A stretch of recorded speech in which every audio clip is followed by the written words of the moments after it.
যে আপনি কবরে যাকে রাখছেন তাকে কি বলছেন?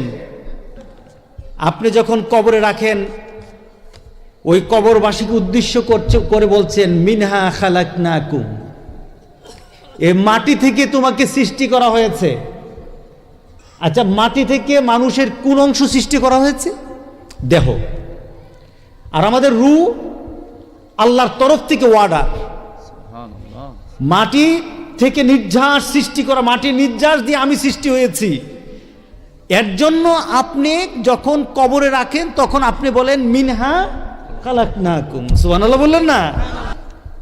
আপনি তাকে রেখে বলতেছেন মিনহা খালাকনাকুম, মাটি থেকে তোমাকে সৃষ্টি করা হয়েছে। যখন তাকে বলছেন মাটি থেকে সৃষ্টি করা হয়েছে তখন তার সাথে কি রূহ আছে? তাহলে আপনি কি বলতেছেন? কারে বলতেছেন? মাটিকে বলতেছেন। তোমাকে মাটি থেকে সৃষ্টি করা হয়েছে, ওয়াফিহা নুঈদুকুম, আর এখানে আমি তোমাকে আবার স্থাপন করছি, এখানে রেখে যাচ্ছি, মাটির সাথে তোমাকে আবার মিশিয়ে দেওয়া হবে, এখানে রেখে যাচ্ছি। তাহলে বোঝা গেল মাটি থেকে সৃষ্টি, মাটিতে